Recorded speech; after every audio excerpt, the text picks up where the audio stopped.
Iroh. He has had many names and titles. Uncle Iroh, Crown Prince of the Fire Nation, General Iroh, the Dragon of the West, a traitor, Grand Lotus of the Order of the White Lotus, and of course, tea shop owner. Iroh begins the series in opposition to our heroes. He plays the role of a funny mentor figure to his nephew, a banished prince from the Fire Nation who's trying to capture the Avatar, the world's last hope at peace and harmony. But as the series develops, we quickly get the sense that there's a lot more to Iroh. He becomes a fan favorite, not only because of the cliche stereotype that he's one of the greatest fighters of all time, but because he's a real character that you sympathize with, you empathize with, and you also take a lot of advice from, just as the characters do in the show. Despite him being a fan favorite, there's still so much about him that we don't know. Like, why did he fight for the Fire Nation in the first place? When did he meet the dragons? When did he go into the spirit world? What happened to him after his son died? In this video, we'll explore these questions and more, and also add a lot of character analysis to it. If you're new here, we do a lot of Avatar related videos here, including episode reviews, discussions, and what if analysis. Also, watch to the end of this video for a free chance at a Avatar pop giveaway. Now back to Iroh. Iroh's arc is one of redemption and acceptance. What always baffled me about Iroh is that he always came off as like a very lovable, funny guy.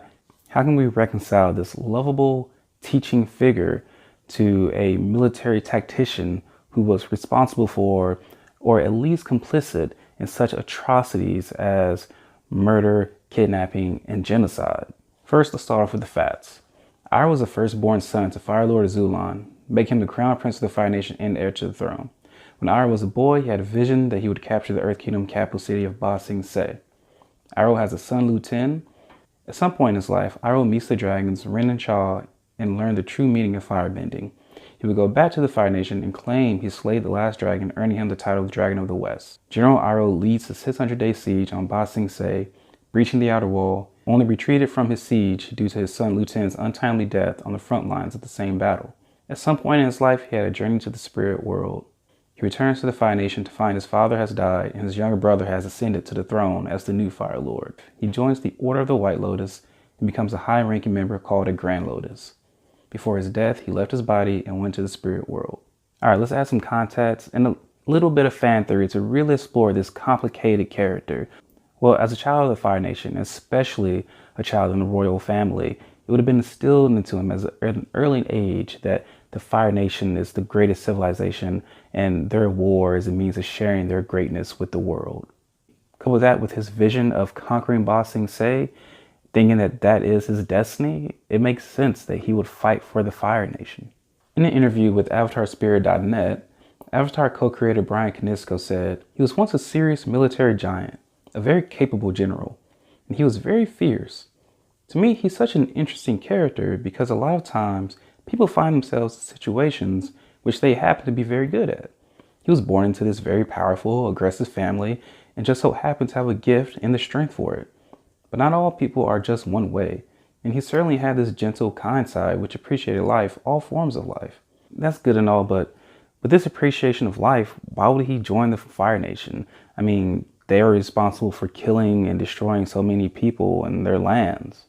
I think it depends on the perceived motivation for the war. It's significant to note when it comes to Fire Nation Fire Lords, there seems to be a spectrum of motivations for the war, ranging from Fire Lord Sozin initially wanting to forcibly share the peace and wealth with the other nations to Ozai wanting to burn it all down. I see Iroh leaning more towards Sozin and thinking he can share the Fire Nation's wealth with the world. So, Iroh is joining the military, but I've always wondered, when did he meet the dragons? I think in the middle of his military career, he was being peer pressured by his father and possibly his other peers to find a dragon and finally slay it so he can gain the title of dragon. This is supported by the fact that he holds the title dragon before his siege of Ba Sing Se. So he seeks out the dragons, but instead of slaying one, the dragons deem him worthy and pass to him the true meaning behind firebending, that it is not death and destruction, but life. It would seem they weighed Iroh's good side that appreciated life over his past of atrocities, knowing what his future is capable of. So even after Iroh met the dragons and learned the true meaning of firebending, that is about life, he was still a highly esteemed Fire Nation general, pushing forward on the war against the other foreign nations. It's like the guard in the episode Sokka's master said. He was a pride of the Fire Nation, their top general, the Dragon of the West. Eventually, Iroh would meet a woman who possibly is his wife. As we know from learning in the search, Fire Nation families tend to have arranged marriages. That way they can keep the bloodlines as pure as possible with just the greatest benders in it. But I think no matter the arrangement, Iroh would have felt something for her. And we do know in the show that she's gone one way or another. Don't know if she's alive, don't know if she's dead, but I know no matter what, Iroh would have felt that lost. And he would eventually put all of his love and compassion into his son, Lu Ten. The other thing he would put into Lu Ten is his mission for the war. So when Lu Ten gets older, he joins the Fire Nation army, follows in the footsteps of his father, and he seems pretty proud about it. We see in the letter that he writes to General Iroh, it says, "To General Iroh, see you after we win the war, your loyal son, Lu Ten." He writes, "Your loyal son," meaning he is loyal to whatever General Iroh wants him to do. Like Iroh, he accepted this destiny that was thrust upon him by his own father. And this is where the story gets very heartbreaking and cautionary. During Iroh's 600-day siege of Ba Sing Se, Lu Ten would be killed on the front lines, killed fighting this feudal war under his father's leadership. It is sad to say, but Iroh is the cause of his own son's death. Lu Ten's death hit Iroh so hard that he abandoned his military campaign. But where would he go? Co-creator Michael Dante DiMartino said, "He definitely had a walkabout, if you will, where he left the battlefield and had some sort of journey throughout the world after Lu Ten's death and before he returned to the Fire Nation." I think after Lu Ten's death, Iroh does something very real and very human. He goes through the stages of grief.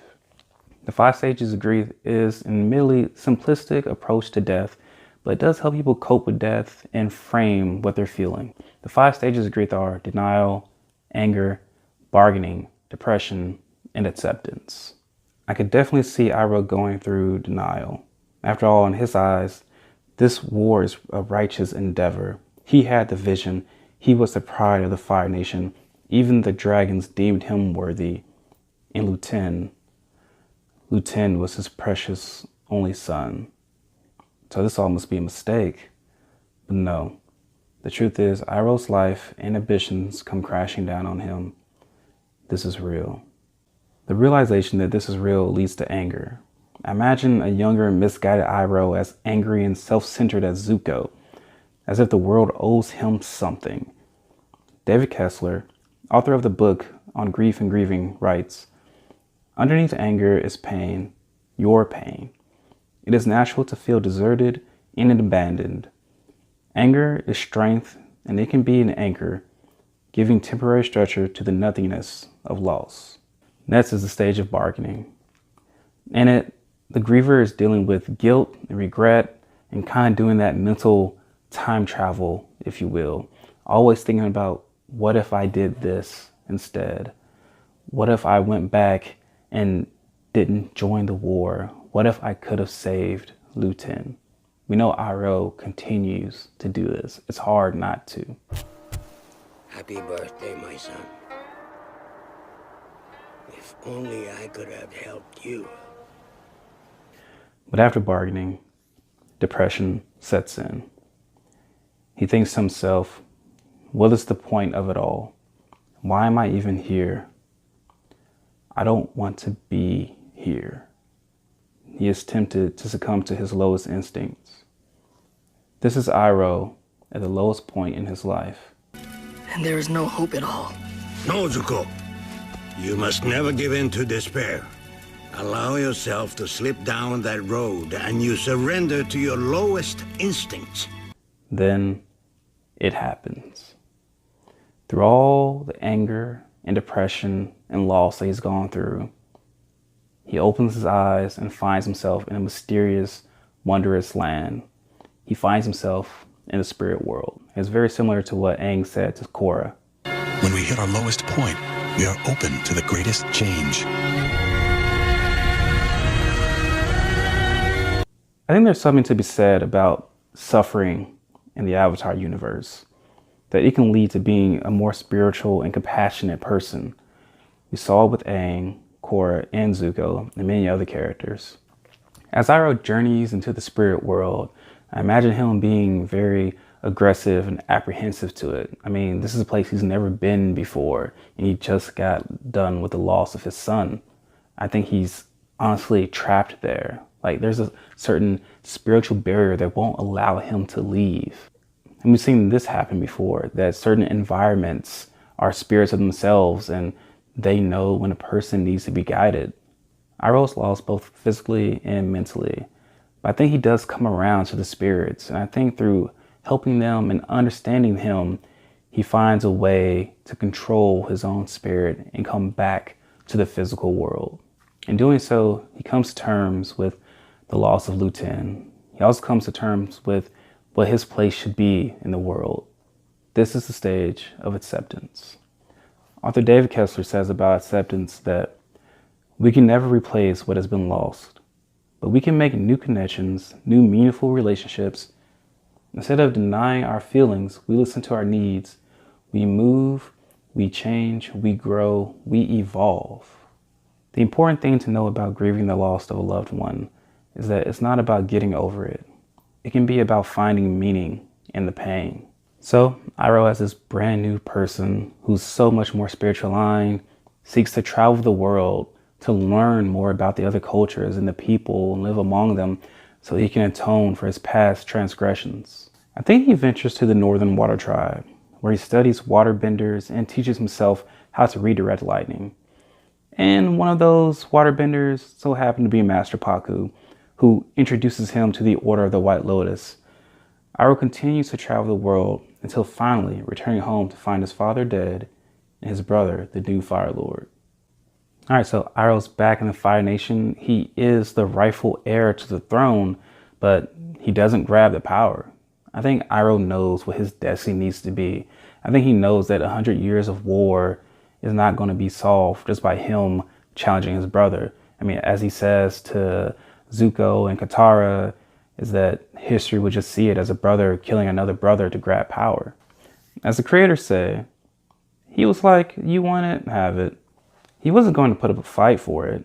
He'd figured out during the journey what was really important.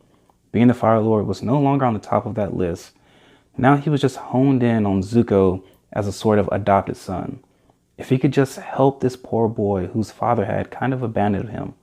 I don't think it's not only because his father abandoned him, but I think it's because Zuko represents an atonement for Iroh. Iroh noticed that Zuko was following down that same path that his own son Lu Ten did, and he did not want that to happen again to someone else. A boy whose proud, misguided father is leading him to a lifetime of violence. That's why when Iroh is yelling, pleading to Zuko about realizing his own destiny and not one thrust upon him, he is speaking from experience as both a person who accepted a false destiny and the one who forced it. I know my own destiny, Uncle. Is it your own destiny? Or is it a destiny someone else has tried to force on you? Stop it, Uncle. I have to do this. I'm begging you, Prince Zuko.